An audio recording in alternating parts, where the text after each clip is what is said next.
Hello everyone, today we are going to start topic electric flux. Electric flux important. Electric flux क्या होता है? Okay, electric flux होता है हमारे पास, इसको डिनोट करते हैं हम फाई से। इलेक्ट्रोस्टैटिक में पढ़ रहे हैं तो हम लिखेंगे फाई ई। इसका फॉर्मूला होगा line integral of E dot A. E dot A is electric field into में एरिया। इट मीन्स हम इसको डिनोट कर सकते हैं ई डॉट डी एस, क्योंकि आपको बुक्स में ये ई डॉट डी एक्स मिलेगा तो आप डी एस ही लिख लो। ओके, अब इसको ओपन करेंगे कि हमारे पास ये डॉट प्रोडक्ट है तो ये आएगा हमारे पास E d s cos theta. E d s cos theta. Okay, अब ये देखो, पहले हम कॉन्सेप्ट को समझते हैं फिर हम न्यूमेरिकल पार्ट पे आएंगे। जो इलेक्ट्रिक फ्लक्स होगा हमारे पास, ये हमारे पास स्केलर क्वांटिटी होती है। कैसी क्वांटिटी होती है? स्केलर क्वांटिटी होती है। ये तो आपको वैसे भी पता चल गया होगा कि डॉट प्रोडक्ट है तो स्केलर क्वांटिटी है। हमारे पास एक एरिया कंसीडर करते हैं कि ये मेरे पास एरिया है, ठीक है। इस एरिया में से इलेक्ट्रिक फील्ड लाइंस मेरे पास इस तरह से है। ये मेरे पास इलेक्ट्रिक फील्ड लाइंस है।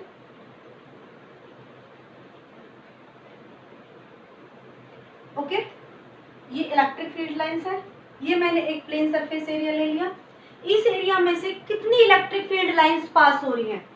देखो 1 2 3 4 5 6 7 8। आपकी एक 8 पास नहीं हो रही और 1 पास नहीं हो रही, बाकी आपके पास ये सारी पास हो रही है। मीन्स कितनी पास हो रही है? 6 पास हो रही है। तो आपके पास जो फ्लक्स है वो क्या होगा? 6 होगा। अब इसी तरह से हम इलेक्ट्रिक फील्ड लाइंस और यूज करते हैं इस तरह से, और मैंने इसमें एक एरिया और कंसीडर किया। अब ये देखो, इसमें से हमारे पास कितनी लाइंस पास हो रही है? इस एरिया में से ओनली 2 लाइंस पास हो रही है। तो यही हमारे पास क्या है? फ्लक्स है। क्या है? फ्लक्स है। ओके, तो क्या समझ आया आपको कि जितने एरिया में से जितनी आपकी इलेक्ट्रिक फील्ड लाइंस पास होंगी वो क्या होगा? आपके पास फ्लक्स होगा। क्या होगा? फ्लक्स होगा। अब ये जो फ्लक्स है हमारे पास, ये तो पता चल गया हमारे पास कि स्केलर क्वांटिटी, क्योंकि 6 और 2 कैसी है? स्केलर क्वांटिटी है हमारे पास। ये भी पता चल गया कि जितनी लाइंस पास होंगी वही हमारे पास फ्लक्स है। अब ये कहोगे कि मैम ये फॉर्मूला क्यों लिखा? क्योंकि ये हमारे पास न्यूमेरिकल वैल्यू आ गई। लेकिन जो ये लाइंस है हमारे पास, ये डिपेंड करेंगी ना एरिया पर। जैसे हम एग्जांपल लेते हैं एयर का, हवा का। हवा के लिए मैंने एक विंडो ओपन की, और एक विंडो ओपन करने पर कि एयर क्या हुई? उस विंडो में से अंदर आई। फिर मैं 2 विंडो ओपन कर दूं उसी रूम की, तो एयर क्या हो गया मेरे पास? ज्यादा आएगी। तो क्या हुआ? जब मैंने विंडो को पहले एक विंडो ओपन की, फिर मैंने दूसरी विंडो ओपन की, इसका मतलब क्या हुआ? विंडो का एरिया चेंज हो रहा है। एरिया क्या हो रहा है? बढ़ रहा है। जितना ज्यादा एरिया बढ़ेगा इलेक्ट्रिक फील्ड लाइंस उतनी ही क्या होंगी? पास होंगी। क्लियर है कि जितना हमने, देखो यहाँ पे एरिया ज्यादा था इस प्लेन सरफेस का तो लाइंस आपके पास ज्यादा पास हुई। यहाँ पर आपके पास एरिया मैंने स्मॉल लिया तो इलेक्ट्रिक फील्ड लाइंस आपकी कम पास हुई। तो ये किस पे डिपेंड कर रहा है? आपके पास एरिया पर। और किस पे डिपेंड कर रहा है? इलेक्ट्रिक फील्ड लाइंस पर, कि जितनी पास होंगी इलेक्ट्रिक फील्ड लाइंस पर। अब बात आती है आपके पास एंगल की। एंगल क्या होगा हमारे पास? जैसे ये मेरे पास ब्लैक बोर्ड है। अब इस ब्लैक बोर्ड के अंदर एंटर करना है इलेक्ट्रिक फील्ड को, मतलब इस तरह से एंटर। ये बोर्ड है और मैं मार्कर को इस तरह से लेके जाऊंगी तो ये इसके अंदर एंटर कर जाएगा। तो जितनी मैं इसमें परपेंडिकुलर लाइंस, ये आपको इलेक्ट्रिक फील्ड लाइंस की प्रॉपर्टी भी पता है कि वो नॉर्मल फॉल होती है, नॉर्मल एंटर करती है, तो वो इस तरह से आपके पास नॉर्मली जाएगी तो क्रॉस हो जाएगी। यदि वो आपके पास लाइंस इस तरह से पास हो, क्या वो कभी भी एंटर करेंगी उसके अंदर? क्रॉस करेंगी उसको? कभी नहीं करेंगी, क्योंकि जो ये वाला कंपोनेंट होगा इसके पैरेलल वाला, ये वाला कंपोनेंट होगा, वो कंपोनेंट क्या होगा? आपके पास कंसीडर नहीं होगा। कौन सा होगा? ये वाला होगा। ओके, अब फिर ये कहोगे कि मैम आप तो परपेंडिकुलर कह रहे हो, तो ये तो हमारे पास क्या हो जाएगी, 0। अब यहाँ पर आपके पास आएगा कि जो ये एरिया है, जो एरिया है वो एरिया आपके पास कैसी क्वांटिटी है, वेक्टर क्वांटिटी है। अब तक आपने पढ़ा होगा कि जो आपके पास एरिया होता है वो स्केलर क्वांटिटी है, लेकिन आज हम पढ़ेंगे एरिया हमारे पास कैसी क्वांटिटी है, वेक्टर क्वांटिटी है। ओके, जैसे हम एग्जांपल लेते हैं, ये मैंने प्लेन कंसीडर किया 3D, x, y और z। इसमें मैंने एक स्क्वायर कंसीडर किया है, a, b, c, d। Okay, मुझे इसका एरिया निकालना है। एरिया कैसे निकालोगे, length into breadth, length into breadth. लेकिन मुझे वेक्टर की फॉर्म में निकालना है, तो कैसे निकालेंगे, a वेक्टर क्रॉस में b c, क्रॉस प्रोडक्ट है। क्रॉस प्रोडक्ट को कैसे ओपन करते हैं, ए बी इंटू में बी सी इंटू में साइन थीटा, क्योंकि मैंने कहा वेक्टर क्वांटिटी है। ए बी स्क्वायर है तो ये साइड क्या हो जाएगी आपके पास, ए इंटू ए, तो क्या बन जाएगी आपके पास ए स्क्वायर, और इनके बीच में एंगल कितना होता है स्क्वायर में, 90 डिग्री, तो क्या आ जाएगा आपके पास ए स्क्वायर। अब पता चलेगी आपके पास डायरेक्शन भी आनी चाहिए। ये आपके पास कैसे, ये किसके पैरेलल है, एक्स एक्सिस, तो ये आएगा आपके पास आई। ये किसके एक्सिस के है, वाई, तो कंपोनेंट क्या हो गया, जे। तो आई क्रॉस जे किसके इक्वल होता है आपके पास, के इक्वल होता है। तो डायरेक्शन किधर होगी इसकी, के, मींस परपेंडिकुलर होगी। कैसे होगी, परपेंडिकुलर। ओके, आया समझ। अब इसी तरह से हमारे पास जब 2D का होगा, तो जो मेरे पास उसका एरिया वेक्टर की डायरेक्शन होगी वो परपेंडिकुलर होगी, या तो वो पॉजिटिव के में होगी, या वो पॉजिटिव क्या होगी, सॉरी माइनस के में होगी, या तो पॉजिटिव के होगी या फिर वो माइनस के होगी। ओके, या तो वो बाहर की तरफ निकलेगा, मींस कि जैसे ये एक एरिया होगा, एक ऊपर की तरफ इस तरह से और एक नीचे की तरफ इस तरह से। ये हो गया आपके पास। ऐसे ही एक स्फीयर ले लेते हैं, स्फीयर में क्या होगी डायरेक्शन, अंदर की तरफ और बाहर की तरफ। हमेशा हम बाहर वाली डायरेक्शन को कंसीडर करेंगे। ओके, कौन सी डायरेक्शन को करेंगे, बाहर वाली। अब आते हैं हम 3D में। 3D में हमारे पास इस तरह से है, 3D में। अब 3D में कैसे होगी, अब देखो इसका वेक्टर इधर भी होगा, एरिया वेक्टर, और इधर भी होगा। इस फेस का हमारे पास अंदर भी होगा, उस अंदर वाले को कंसीडर नहीं करेंगे, इसमें हम बाहर वाले को कंसीडर करेंगे।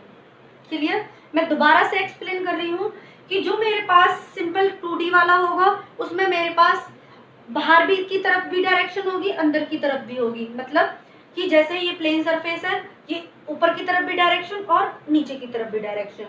जब 3D के केस में होगा, अंदर वाले को हम नेग्लेक्ट कर देंगे, अंदर वाले को नहीं लेना है, हमें क्या लेना है, बाहर वाले को लेना है।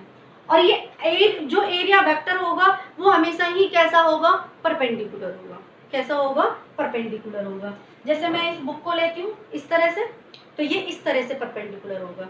जब ये सरफेस इसका मूव करेगा ऐसे, तो ये भी एरिया वेक्टर भी आपका इस तरह से क्या होगा, मूव करेगा, नीचे की तरफ, ऊपर की तरफ, इस तरह से। लेकिन ये हमेशा ही क्या होगा, सरफेस के परपेंडिकुलर होगा। ओके, अब आती है बात आपके पास, जितनी ज्यादा लाइंस क्रॉस होंगी उतना ही आपका फ्लक्स बढ़ेगा, जितना ज्यादा एरिया होगा उतना ही फ्लक्स बढ़ेगा। अब बात आती है एंगल की। एंगल देखो कि एंगल में हमने कॉस कंपोनेंट क्यों लिया है। ये मेरे पास इलेक्ट्रिक फील्ड लाइंस है,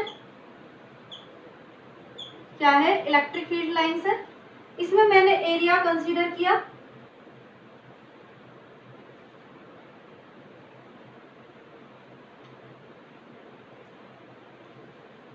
एरिया कंसीडर किया है। ओके, अब ये देखो मैं इसमें ये लाइंस इस तरह से ली हैं, लेकिन मैं एरिया कंसीडर करके इस तरह से परपेंडिकुलर लाइन ना लूं, इस तरह से इलेक्ट्रिक फील्ड लाइन लेती हूँ। ओके, क्या लेती हूँ, इस तरह से। लेकिन जो इसका एरिया वेक्टर होगा वो कैसा होगा, हमेशा परपेंडिकुलर होगा। क्या होगा, हमेशा परपेंडिकुलर होगा। तो इन दोनों के बीच में क्या बनेगा, एंगल थीटा बनेगा। और एरिया वेक्टर को जो डिनोट करेंगे हम एन से डिनोट करेंगे। किससे डिनोट करेंगे? एन से डिनोट करेंगे। ओके, तो इसमें जो हमारे पास होगा ये जो थीटा है, तो ये हमारे पास रिजल्टेंट है, तो ये कंपोनेंट में हमारे पास इस तरह से रिजॉल्व होगा। तो रिजॉल्व होकर ये मेरे पास रिजल्टेंट, तो ये हमारे पास देखो इस तरह से देखना है हमें, ये मेरे पास रिजल्टेंट ई हो गई, ये इसके बीच में थीटा एंगल हो गया। इस कंपोनेंट को रिजर्व करो ई कॉस थीटा और ये बनेगा आपके पास ई साइन थीटा। तो जो ई कंपोनेंट ई कॉस थीटा होगा हमारे पास, ये एरिया वेक्टर के अलोंग होगा, इसके अलोंग, और ये जो वाला कंपोनेंट होगा, मैंने अभी कहा था कि जो इसके वाला ये कंपोनेंट होगा ये तो कभी भी एंटर नहीं करेगा। एंटर कौन सा वाला करेगा? ये वाला एंटर करेगा। तो इसलिए ये वाला कंपोनेंट क्या हो जाता है आपका? नेग्लेक्ट। तो कौन सा कंपोनेंट चलता है आपका? कॉस थीटा का कंपोनेंट। ओके, आई होप आपको समझ आ गया होगा कि हमने साइन थीटा को कंपोनेंट को क्यों लिया है और कॉस को हमने क्यों नेग्लेक्ट, सॉरी कॉस थीटा को लिया है और साइन थीटा के कंपोनेंट को क्यों नेग्लेक्ट किया है। ये होता है आपके पास इलेक्ट्रिक फ्लक्स। ये मैथमेटिकल फॉर्म हो गई इसकी हमारे पास। अब बात आती है, ये हमारे पास स्केलर क्वांटिटी है। अब यूनिट आ जाओ इसकी, यूनिट क्या होगी फ्लक्स की? फ्लक्स की यूनिट पे आ जाओ। ई क्या होती है आपके पास? Electric field. इसकी यूनिट क्या हो गई? न्यूटन पर कूलम। आपको पता होगा E is equal to F upon Q, newton पर कूलम। एरिया की क्या हो गई? Metre square. तो क्या बन गई? न्यूटन मीटर स्क्वायर पर कूलम, न्यूटन मीटर स्क्वायर पर कूलम। डायमेंशन फॉर्मूला क्या हो गया इसका? न्यूटन का आपको पता है m1 L1 T-2 L2 और कूलम का अपॉन में 80। तो डायमेंशन फॉर्मूला बनेगा m1 L3 T-2 है, ये -3 हो जाएगा, A-1। ये क्या हो जाएगा? Dimension formula. Okay, I hope आपको इलेक्ट्रिक फ्लक्स समझ आ गया होगा। नेक्स्ट टॉपिक है हमारे पास Gauss theorem. Gauss theorem, Gauss's theorem भी बोलते हैं इसको, गॉसिस लॉ भी बोलते हैं। ये आपके पास गॉस थ्योरम, गॉस ने दी है, गॉस लॉ भी बोलते हैं इलेक्ट्रोस्टैटिक। ये क्या होता है आपके पास? जो इलेक्ट्रिक फ्लक्स है in electrostatic is equal to 1 upon epsilon not times, it is equal to the product of 1 upon epsilon naught times to the total charge enclosed by the surface, enclosed by the surface या closed by the surface। कि हमारे पास कोई surface है, इस surface पे जो total charge हमारे पास कितना है? Q। तो ये क्या होगा? हमारे पास फ्लक्स होगा 1 by epsilon naught times the total charge। ये क्या है हमारे पास? Gauss theorem. अब इसी गॉस थ्योरम को आगे बढ़ाना है, क्योंकि फ्लक्स हम पढ़ चुके हैं अभी। तो ये फ्लक्स हमारे पास फॉर्मूला आया था line integral of E dot d s, और यही किसके इक्वल हो जाएगा? Q upon epsilon naught. किसके equal? Q upon epsilon not. ये हमारे पास क्या है? Gauss theorem. ओके, अब इस गॉस थ्योरम का हमें क्या करना है? प्रूफ करना है। गॉस थ्योरम का प्रूफ करना है। Gauss theorem phi E is equal to Q upon epsilon not, ये हमें प्रूव करना है। ओके, हमने एक स्फीयर कंसीडर किया, ये सेंटर O और ये डिस्टेंस हो गई हमारे पास R। मैंने बताया था इसका जो यूनिट वेक्टर होगा वो किधर होगा? यूनिट वेक्टर, ये मैंने छोटा सा सरफेस ले लिया, स्मॉल सरफेस ds, और इसका यूनिट वेक्टर भी क्या होगा हमारे पास? आउटवर्ड। यहाँ पे चार्ज हमारे पास Q पॉजिटिव, तो डायरेक्शन ऑफ इलेक्ट्रिक फील्ड कहाँ हो गई? आउटवर्ड। अब देखो E और N हमारे पास दोनों कैसे हैं? सेम डायरेक्शन में है, सेम डायरेक्शन में है, तो थीटा क्या बनेगा आपका? 0। Okay, clear? ये पॉइंट हो गया मेरे पास P पॉइंट, P पॉइंट निकाल ली है। ओके, अब देखो हमारे पास इलेक्ट्रिक फील्ड का फॉर्मूला आपको पता है क्या होता है? इलेक्ट्रिक फील्ड का फॉर्मूला होता है के क्यू अपॉन में आर स्क्वायर। और फोर्स का फॉर्मूला क्या आया था हमारे पास, के क्यू Q1 Q2 कर सकते हैं और अपॉन में आर स्क्वायर। ये मैंने फॉर्मूले आपको रिवाइज करा दिए हैं। इलेक्ट्रिक फील्ड का फॉर्मूला आपका यूज होगा। ओके, अब आपको फ्लक्स क्या होता है, फ्लक्स होता है line integral of E dot ds। इसको डॉट प्रोडक्ट है, ओपन करो, line integral of E ds cos theta, E ds cos theta. अब हमारे पास cos थीटा, थीटा हमारे पास कितना आ गया 0, ये आ जाएगा E ds cos 0 की वैल्यू 1 होती है, E ds आ गया। अब हमारे पास E हम बाहर साइड ले लेंगे और ds लाइन इंटीग्रल, ये लाइन इंटीग्रल हमारे पास टोटल हो गया। अब इसका इंटीग्रेट करेंगे, ds का इंटीग्रेशन पूरे सरफेस के लिए क्या हो जाएगा हमारे पास, स्फीयर के लिए E इंटू में 4 पाई आर स्क्वायर, और E क्या होगी हमारे पास के क्यू, ये दिख रहा है, दिख रहा है, के क्यू अपॉन में आर स्क्वायर इंटू में 4 पाई आर स्क्वायर।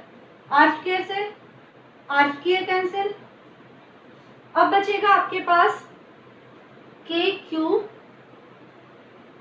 इस के को भी ओपन करना है हमें, के की वैल्यू क्या होती है हमारे पास 1 अपॉन में 4 पाई एप्सिलॉन नॉट होती है, क्योंकि हमें एप्सिलॉन नॉट भी लाना है, तो 4 पाई से 4 पाई कैंसिल। अब क्या मिलेगा हमें, आर स्क्वायर से आर स्क्वायर कैंसिल हो गया, 4 पाई से 4 पाई कैंसिल हो गया, क्या मिला आपको क्यू अपॉन में एप्सिलॉन नॉट। तो phi E is equal to Q upon में एप्सिलॉन नॉट। ये क्या करना था हमें, प्रूफ करना था। ये थी आपके पास गॉस थ्योरम। ओके, तो अब इसकी गॉस थ्योरम की हमें बहुत सारी एप्लीकेशंस करनी है, इंपॉर्टेंट कॉन्सेप्ट है, इसको समझ लेना, और फॉर्मूला आपका ये हमेशा यूज होगा, तो इसको याद रख लेना, ये फॉर्मूला, ये फॉर्मूला। Okay, thank you.